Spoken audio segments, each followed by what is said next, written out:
Hey everyone, Mr. Sujano here. In this video we're talking about Nintendo Switch, Windows, Google Play, and more. Let's get started.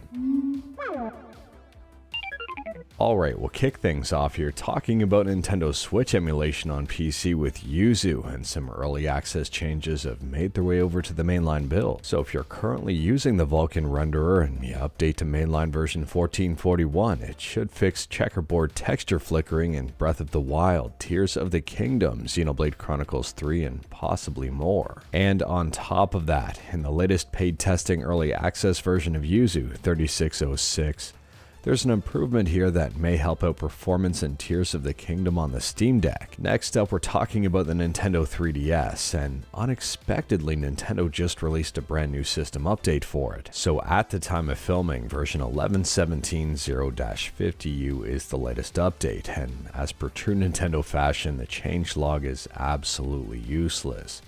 Further improvements to overall system stability and other minor adjustments have been made to enhance the user experience, which is the exact same changelog for every other update. Now, generally, the rule of thumb is that if the 3DS is going to be modded, updating to the latest firmware before doing so is probably not the best option. But they do say here, if your device is running Luma 10.2.1 or higher, it's 100% safe to update. If your device is on an older Luma version, you should update Luma before you update your device to 11.17.0. And if your device does not yet have custom firmware, do not update to the latest version, as installation methods are currently unclear. To be perfectly clear here, information about this update is currently evolving as this update is so new. If you wanted to be on the cutting edge of information, head to 3ds.hacks.guide, and I'll leave a link in the description below. It's right up on GitHub, and there's also a Discord. Interestingly enough, a lot of people are accusing Nintendo of issuing this update to try to break 3DS modding, a system that they don't even support anymore. Let me know your thoughts about this update in the comments below. And speaking about support, Nintendo is apparently going to be stopping repairing Wii U consoles and peripherals in Japan.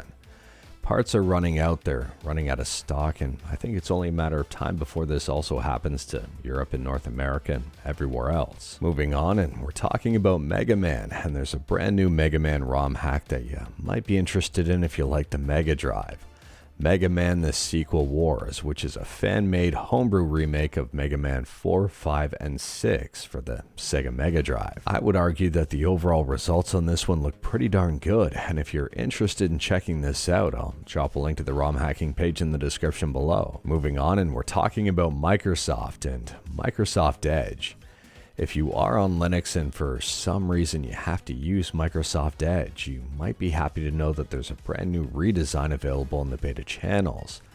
I'll drop a link to it in the description below in the event that you actually want to check it out. And if you do use Microsoft Edge on Linux, let me know in the comments below. And speaking about Microsoft, this is a very interesting booth being set up by Qualcomm. It's being featured at the Microsoft Build It convention in Seattle, and there's one interesting phrase on here. If you take a look on the right hand side, it says Windows on Snapdragon. I'm not entirely sure if this is just AI specific or it's actually something to do with Windows on Snapdragon CPUs. I'll be curious to see what comes out of this convention, but if you know something about this, let me know in the comments below. Next up, this one is really quick. To absolutely nobody's surprise, Google has banned the downloader app from the Google Play Store. It says here a complaint filed by several TV companies claims that when a pirate site's URL is entered into Downloader's basic web browser, the pirate site appears, violating an injunction.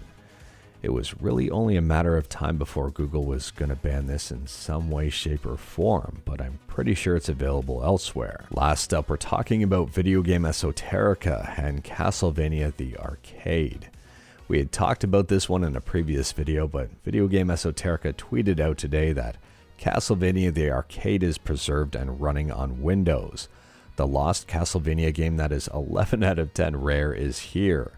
And now it's got controls. If you are curious about this one and wanted to learn more about it, I'll drop a link to Video Game Esoterica's YouTube video in the description below, and I do recommend checking it out. But anyways, that is all I've got for you in this one. Straight to the point, all stuff and no fluff. We talked about a bunch today. Let me know your thoughts about absolutely any of it in the comments below. If you like this video, leave a like. If you didn't like this video, leave a like. Hit that subscribe button, check out my other videos. Don't tempt fate, save your state.